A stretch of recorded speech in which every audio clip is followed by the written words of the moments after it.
Hi, this is Andrew Firth from the VCF Tech Marketing team here at Broadcom. In this video, we'll explore the features and capabilities of fleet management in VMware Cloud Foundation. Fleet management in VCF is built upon the constructs of VCF fleet infrastructure. So let's start with a quick overview of fleet infrastructure at an architectural level, before we then dive into fleet management at an operational level. To best understand the constructs of a VCF private cloud, you need to first be familiar with VCF instances and VCF fleets. The first vSphere cluster of a VCF instance is configured as part of a management domain, and that's used to host the management components. The SCDC Manager appliance is deployed to the management domain. Additional workload domains can be created to scale the deployment, and each of these are configured with their own vCenter server and a single or a shared NSX instance. A VCF fleet consists of one or more VCF instances and is managed by a single set of fleet level management components. Fleet management components comprise of a single instance of VCF operations and a single instance of VCF automation. The VCF operations and VCF automation instances can be used across all domains within a VCF instance and across one or more VCF instances. A VCF fleet can be deployed across a single region or a multi-region deployment. A VCF private cloud is the highest level of management in consumption for the underlying software-defined data center resources, and it can contain one or more VCF fleets. Common tasks for managing an IT estate of any size includes the ability to perform day 2 operations. Fleet management builds on the constructs of VCF fleet infrastructure. It allows customers to consistently deploy, scale, manage, and operate their VCF environment centrally from the VCF operations console. Simply put, fleet management allows admins to drive efficiency when performing common operational tasks across one or more VCF instances. Fleet management has been engineered for ease of use and is performed using inbuilt workflows, which removes the challenges and complexities of manual and often error-prone and risky operations when managing private cloud infrastructure. Fleet management allows admins to configure identity and access management, perform password and certificate management, and deliver end-to-end lifecycle management and patching. VCF Fleet Management also allows your organization to stay compliant with configuration drift detection, tag management, and a centralized interface for licensing management. Much of our customer base have been utilizing the VMware Operations Management platform for well over a decade for end-to-end visibility and monitoring across their on-premises and edge environments.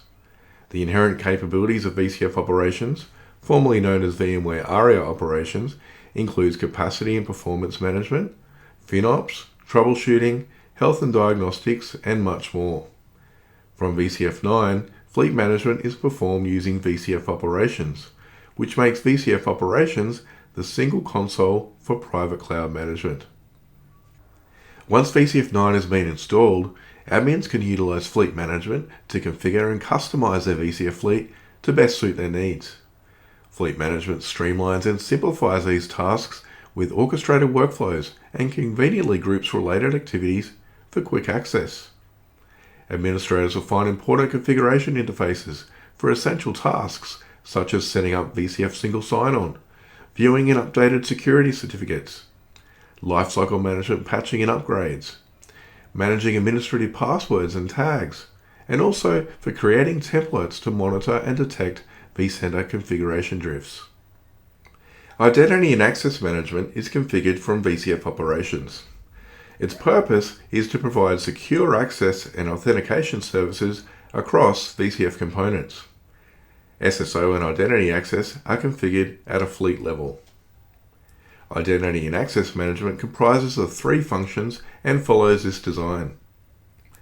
An externally managed, customer provisioned identity provider or directory service is a centralized source of digital identities for your enterprise.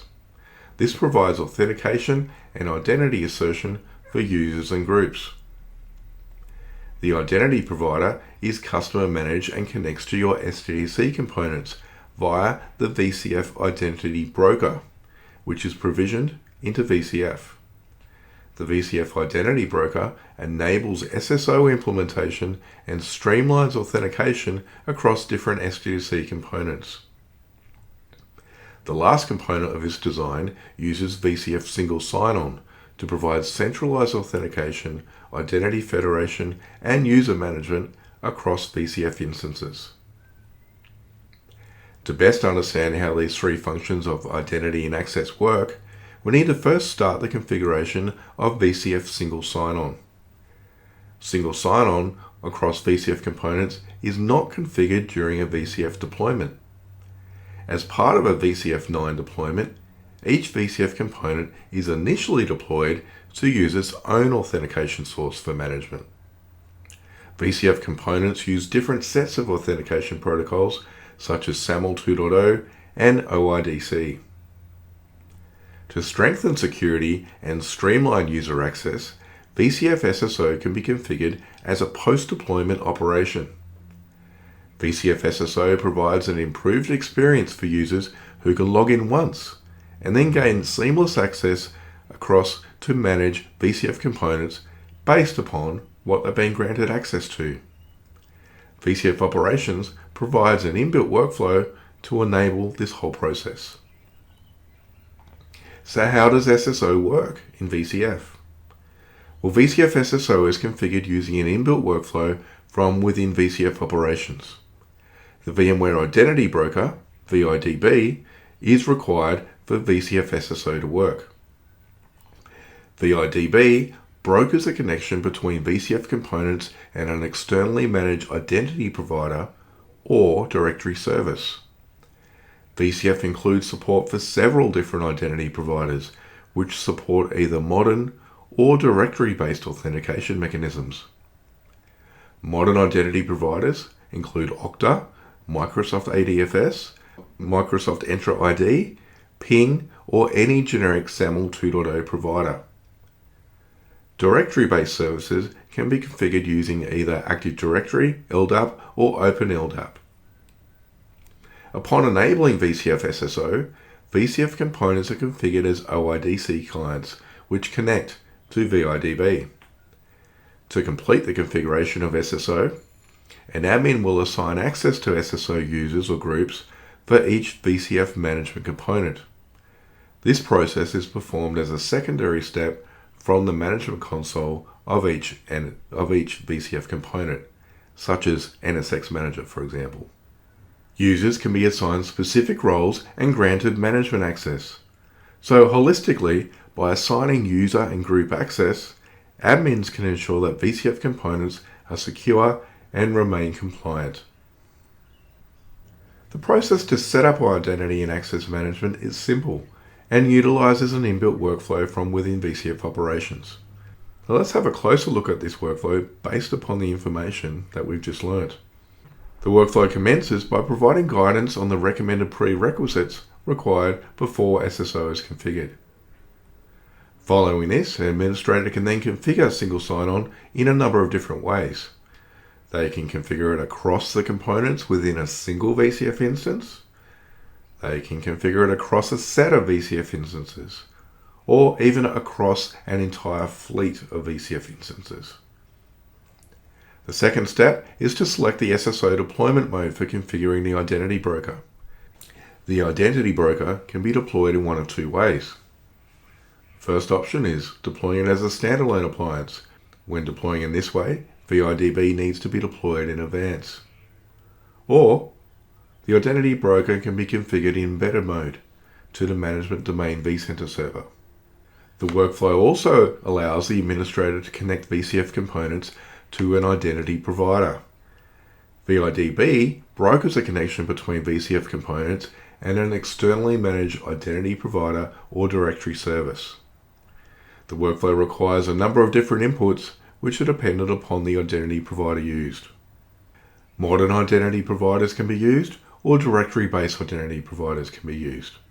Once the setup is completed, VCF components for vCenter and NSX are then enabled for SSO.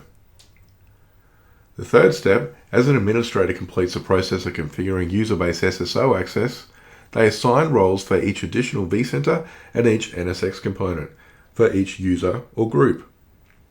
To do this, they log into each VCF component as the local admin, and they assign the desired roles for each entitled user or group.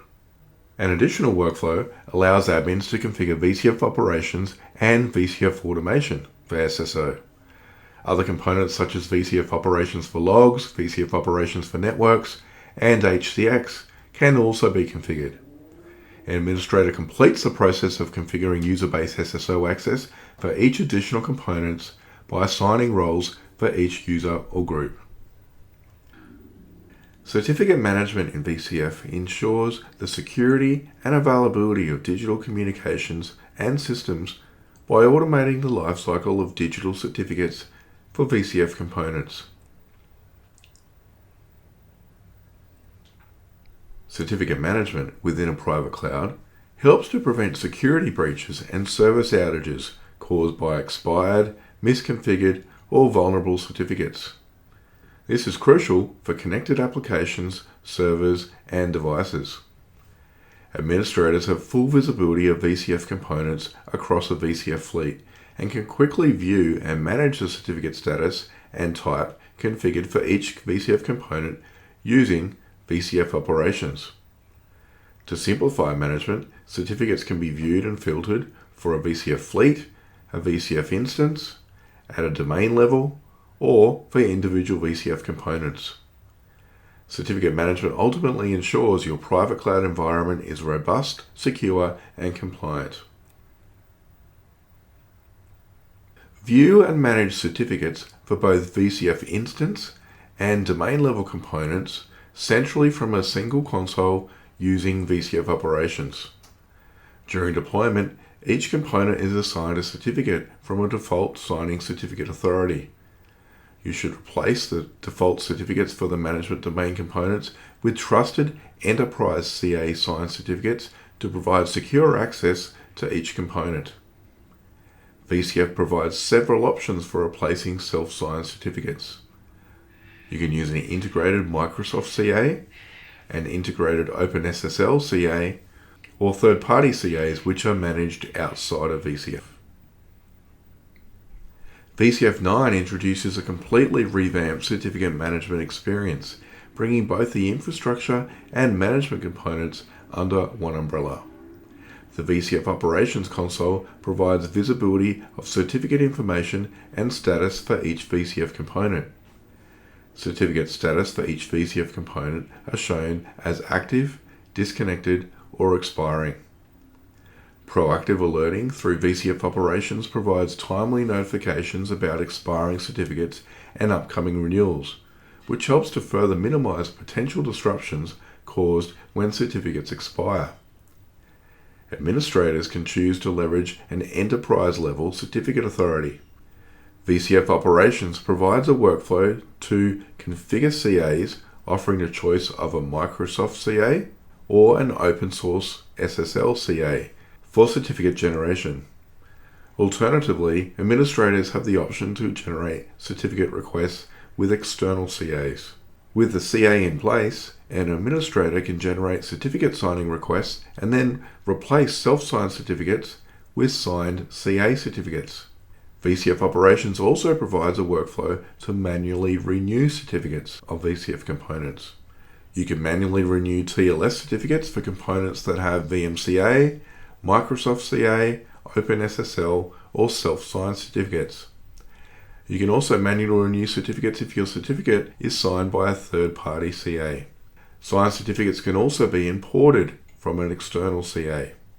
Lastly, VCF Operations also provides a toggle feature to activate automatic certificate renewals to certificates signed by OpenSSL or Microsoft CA.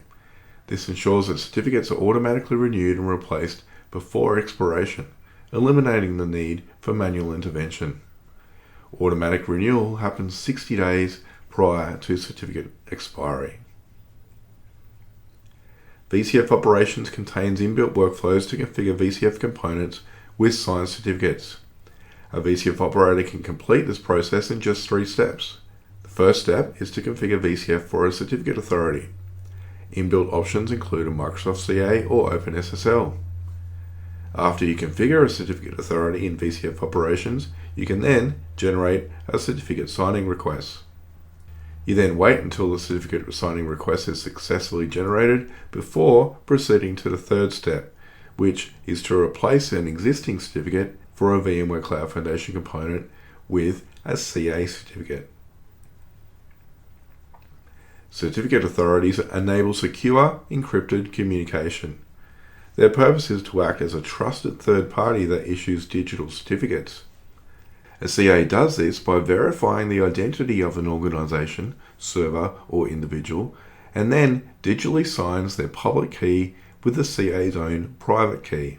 This allows others to trust that the public key genuinely belongs to the applicant, creating a chain of trust. VCF Operations provides inbuilt workflows to configure a certificate authority to issue and verify digital certificates for VCF components. If you have more than one VCF instance, you configure the certificate authority for each instance separately. As mentioned, VCF provides options to configure a Microsoft CA or use OpenSSL.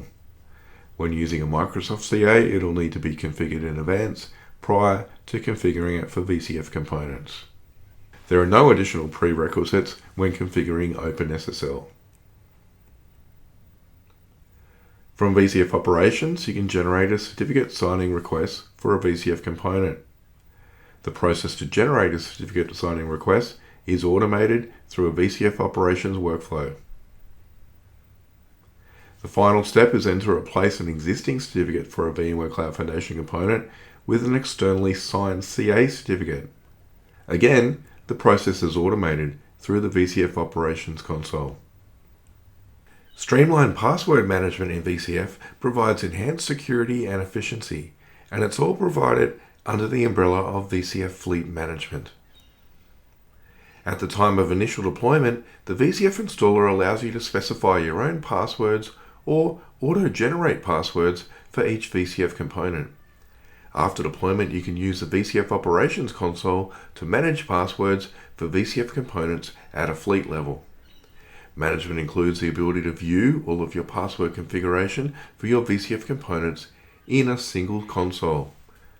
Password configuration for VCF management components can be viewed and filtered at a VCF fleet, instance, domain, or component level.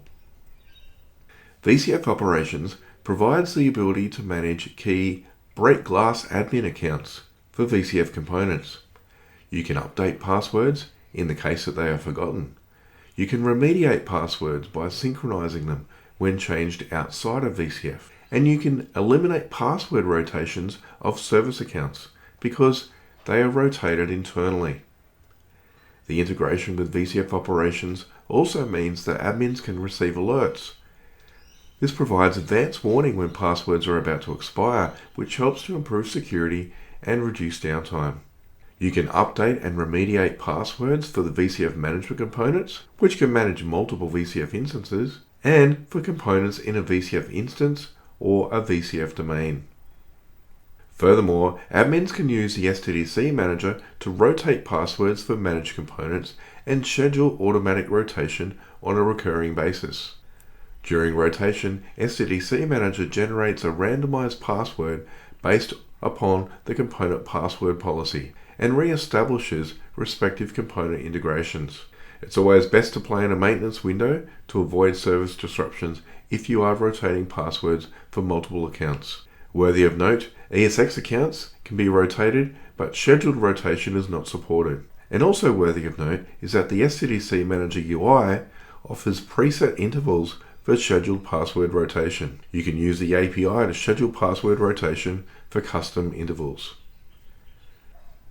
When it comes to configuration management, admins face the challenge of enforcing standards to manage configuration drifts across hosts, clusters, vCenter servers, and SDDCs. The process is manual, tedious, and error-prone, and most of all, it's difficult to track. Unified configuration management within VCF helps to solve these challenges by preventing misconfiguration from going unnoticed. Configuration drift detection allows admins to ensure consistency and compliance at scale across vCenters and clusters in your VCF fleet. VCF operations allows operators to proactively monitor vCenter instances and clusters that have drifted from a desired configuration without manually tracking each change. Configuration drifts show configuration changes at a point in time and compares them to desired values.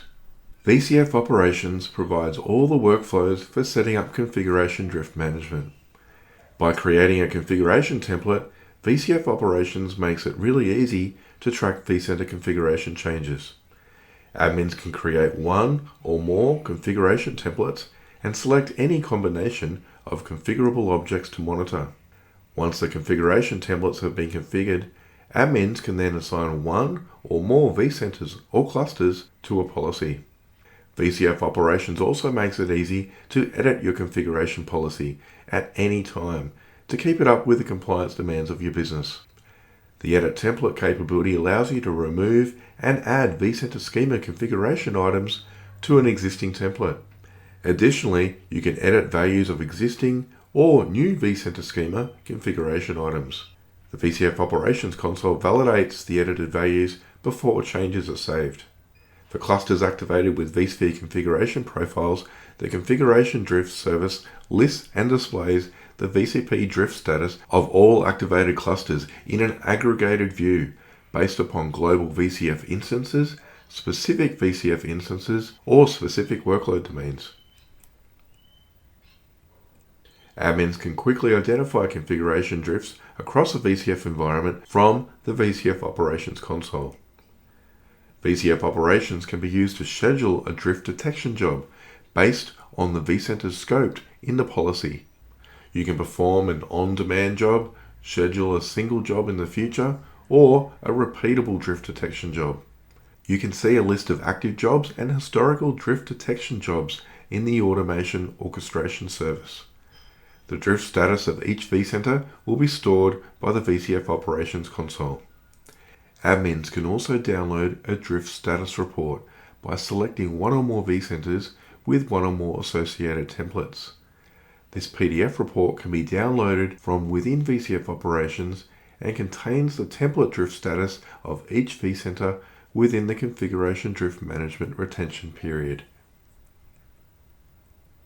The VCF operations console retains, displays, and uses one local copy of a configuration template. In order to perform advanced template functions like versioning, you can connect the configuration template service with a third-party Git-based repository. Upon successful connection, the VCF operations console automatically creates a merge request when a configuration template is created or modified in the VCF operations console. The connected Git repository becomes the primary owner of the template when the connection is established. Hence, although templates can be edited and created in the VCF operations console, you must pull any merge requests from the Git repository. Categories and tags can be used within VCF to describe specific features or characteristics within an environment. Both are user-defined and allow operators to attach labels to objects in the Cloud Foundation inventory to assist with searching and sorting. To group related tags together and manage them at scale, you first create a category. Once a category is created, you can then add one or multiple tags. An operator can then assign the tag values to objects in the inventory. Prior to VCF 9, categories and tags have been created using the vSphere client. And now, from VCF 9, categories and tags can now also be created using VCF operations. This capability allows categories and tags to be easily created once and pushed across workload domains and VCF fleets. For example, if you need to tag inventory objects based upon agreed service levels, you would first create a category, such as SLA, and then specify the inventory items it applies to. A single tag or multiple tags can then be added to the category. In the same example, an operator can then add tags to define the service levels. Here, tags are created for gold, silver, and bronze to represent service level requirements and uptime pertaining to 5 nines, 4 nines, and 3 nines availability. After the category and tags are created, the operator then chooses the vCenter environment to push them to. The operator can then assign a tag to an object using the vSphere client. In this same example, an operator is assigning the tag Silver to the vSAN data store. Once tags have been assigned, operators can use the VCF operations console to view tagged objects, or they can use the vSphere client to view, search, and sort their inventory objects based upon their category or tag name. As mentioned earlier, prior to VCF 9, categories and tags were created using the vSphere client. Today, the vSphere client in VCF 9 still maintains this capability. When created in this way, there is no need to push a category before assigning them to inventory objects, as they are applied to the vCenter server where it was first created. The limitation, however, is that the categories with their tags cannot be assigned outside of the vCenter environment it was created in. This could also be limiting for VCF workload domains which were upgraded, converged, or imported to VCF 9. To prevent this limitation, VCF Operations also contains a feature to import categories and tags from connected vCenter instances. This allows operators to manage their workload domain environments and clusters using a consistent set of categories and tags across their VCF fleet. The operator selects the VCF domain where the categories and tags are to be imported from. They can then select which inventory objects they would like to assign the categories and tags to. VCF Operations also allows operators to push centrally managed categories and tags to individual vCenter instances. So let's take a moment for a quick overview of Lifecycle Management in VMware Cloud Foundation, which is now configured as part of Fleet Management. Lifecycle Management in VCF has been designed to streamline updates, upgrades, and patching across an entire SDDC infrastructure. This centralized approach simplifies management while enhancing system resiliency. It helps to reduce risks associated with manual errors, inconsistencies, and configuration drift. VCF Operations through vSphere Lifecycle Manager provides a centralized platform to streamline lifecycle management, simplifying the whole process. Inbuilt workflows ensure each component is consistently updated, minimizing vulnerabilities and allowing admins to maintain a stable environment. By standardizing and automating critical processes, lifecycle management reduces the likelihood of human error, a common source for outages in a data center. Proactive monitoring and regular backup and restore capabilities further contribute to VCF's resiliency. Updates to VCF component binaries are released on a regular basis for download using the online or an offline depot. VCF Operations provides centralized management of the full upgrade and patching process across the VCF private cloud. This includes both fleet level and instance level components. It provides notifications when a new update is available for download that is applicable to the specific environment that you're running. VCF Operations includes an inbuilt planner which allows updates to be reviewed and planned before remediating your environment. This way you can get a good understanding of the scope of the upgrade as well as the order in which the updates will be applied, so you can see which cluster and workload domains the updates apply to.